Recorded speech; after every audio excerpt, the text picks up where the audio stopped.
esta fecha generalmente nos referimos al hecho histórico de lo que ocurrió en nuestro país, precisamente en Buenos Aires, aquel 25 de mayo. Pero aquel día fue el comienzo de un proceso histórico social que nos tiene a todos hoy como protagonistas, actores de una realidad diferente.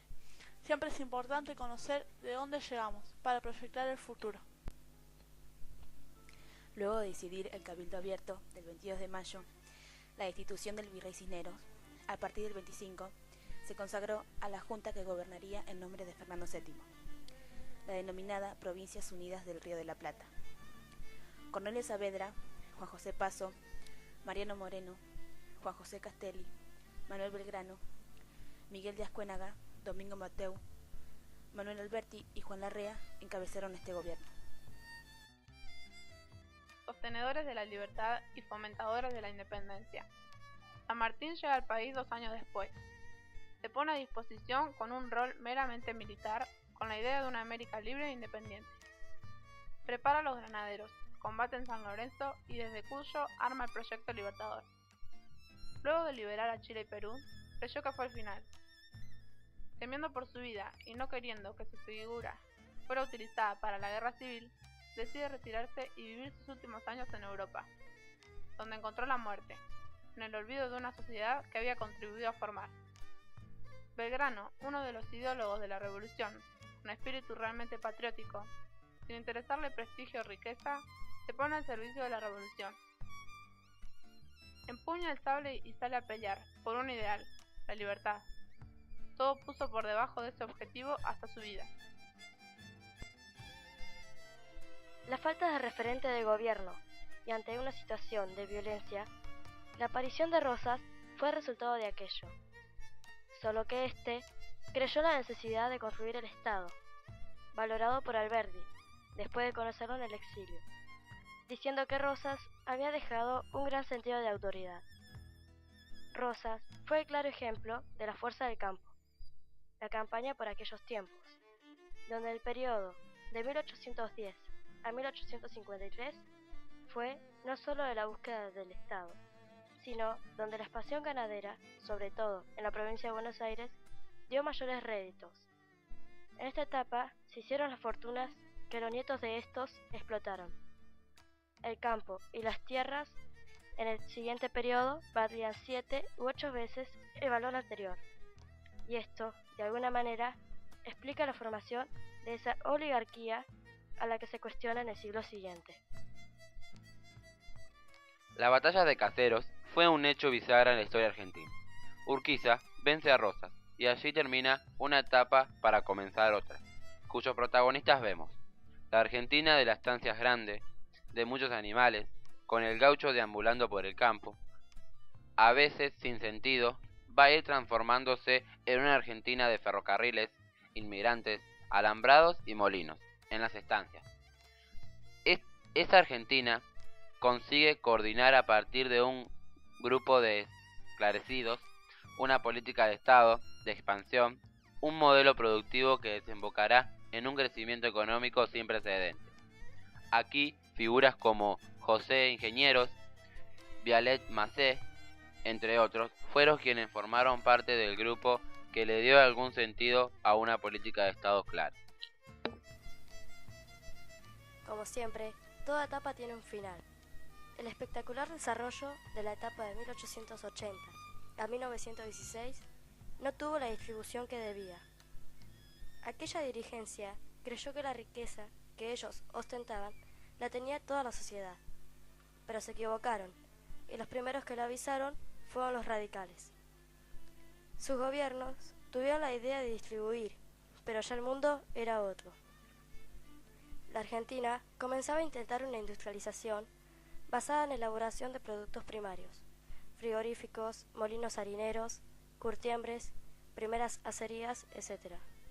Fueron el atractivo para crear una clase obrera incipiente, con problemas salariales, primeras huelgas y dominio de anarquistas en las primeras agrupaciones sindicales, que daban cuenta de distribución de la etapa anterior.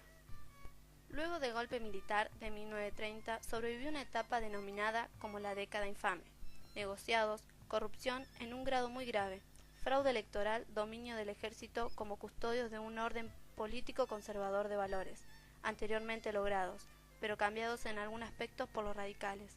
Así que con la crisis económica mundial y sus consecuencias en nuestro país, surgen expresiones culturales que perdurarán en el tiempo.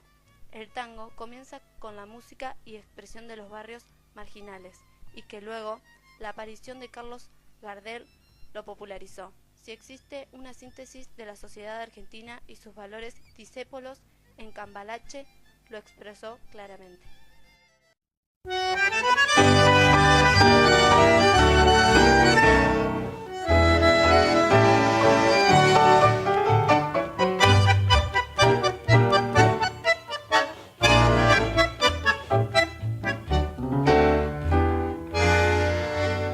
El mundo fue y será una porquería, ya lo sé, en el 506 y en el 2000 también, que siempre ha habido chorros, maquiavelos y estafados, contentos y amargados, valores y doblez, pero que el siglo XX es un despliegue de maldad insolente, ya no hay quien lo niegue. Vivimos revolcados en un merengue y en el mismo lodo todos manoseados. Hoy resulta que es lo mismo ser derecho que traidor, ignorante, sabio, chorro, generoso, estafador, todo es igual, nada es mejor, lo mismo un burro que un gran profesor, no hay aplazón ni escalafón, los inmorales nos han igualado. Si uno vive en la impostura y otro roba en su ambición, da lo mismo que si es cura, colchonero, rey de basto, cara dura o polizón. Qué falta de respeto, qué atropello a la razón. Cualquiera es un señor, cualquiera es un ladrón, mezclado con esta vis que va Don Bosco y la Miñón, Don Chicho y Napoleón, Carnera y San Martín, igual que en la vidriera irrespetuosa de los Cambalaches, se ha mezclado la vida y herida por un sable sin remache ves llorar la Biblia contra un bandoneón. Siglo XX, Cambalache, problemático y febril. El que no llora no mama y el que no roba es un gil. Dale nomás, dale que va, que allá en el horno nos vamos a encontrar. No pienses más, siéntate a un lado, que a nadie importa si naciste honrado. Es lo mismo el que trabaja noche y día como un buey, que el que vive de los otros, que el que mata, que el que cura o está fuera de la ley. Desde el golpe militar de 1943, la aparición en la política nacional de Juan Domingo Perón transformó el desarrollo político argentino de la última parte del siglo XX hasta el día de hoy. La legalización de los sindicatos, la instalación de las 8 horas reglamentarias de trabajo, el salario mínimo vital y móvil, vacaciones, aguinaldo, son parte de una serie de políticas llevadas adelante que generó la adhesión líder-pueblo, que no se va a disolver más.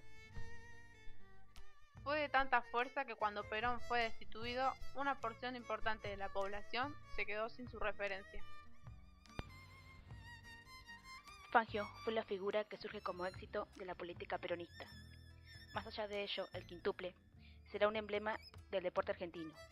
Campeón mundial de Fórmula 1 en 1952, 1953, 1954, 1956 y 1957.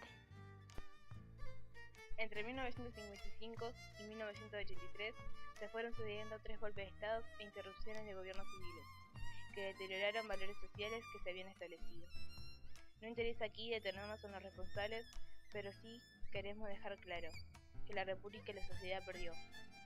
En aquellos años, ni el regreso de Perón pudo consolidar a las partes, para caer en lo ya sabido, desde el marzo de 1976.